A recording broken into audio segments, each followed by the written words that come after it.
right, so lesson 1 for unit 10.4, which is I can define imperialism and explain how it might have affected colonized people. So we have a couple vocab. This one's going to be our first one that's going to pop up the most often.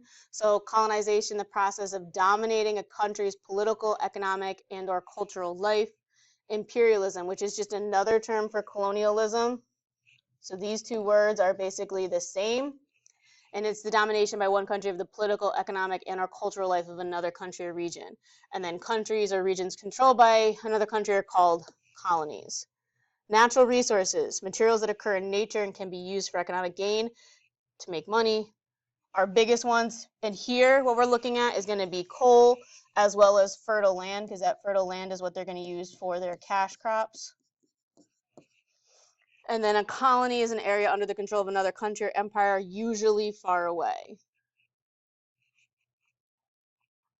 So you guys can look through the map, answer those questions. So why did imperialism expand in the 19th and 20th centuries? So imperialism, the domination by one country of the political, economic, and or cultural life of another country or region. Countries or regions controlled are called colonies. Imperialism is also referred to as colonialism. The process of dominating another country is called colonization. Imperialism starting in the 1500s with the age of exploration. So it started in the 1500s or the 14th century. Was a centuries-long process through which European nations and later Russia, the United States, and Japan took control of other countries all over the world, take advantage of their natural resources, and to sell manufactured goods to the people in the colonized countries. So again, we're talking about natural resources. We're thinking about things like coal, oil, but even eventually things like tea. Our manufactured goods are going to be the things that are made in factories.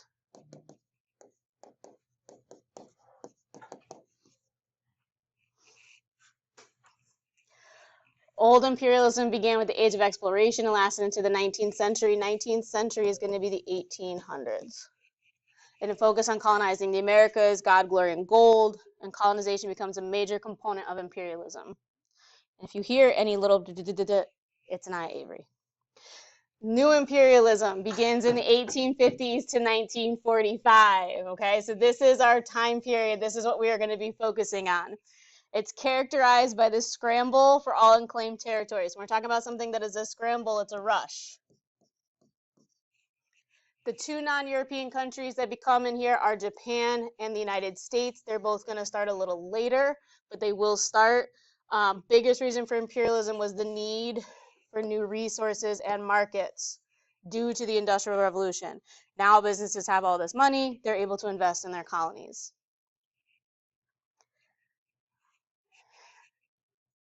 Remember this political cartoon? All right, so when we look at this political cartoon, we're thinking about the image as their role, okay? Let's look at a couple of the key words. We see civilization up here on her flag, as well as barbarism up here. When we're thinking about that, we're thinking about some groups that are uncivilized.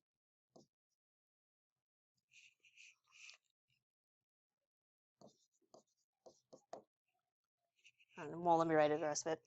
When you look at the left, okay, you know that these are Europeans, frankly, just because they're the white people that are over here, but you see that they are carrying guns. Literally, she is stepping on this guy over here, and they are shooting with their guns here. This is showing that they're going to have way more technology than the Asians and Africans, who, yes, they have guns, but most of them also just have spears. So pause here to answer this question.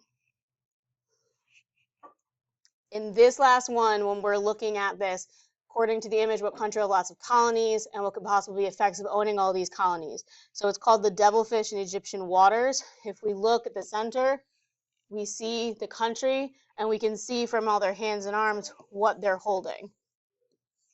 Okay, so they're holding all of these areas.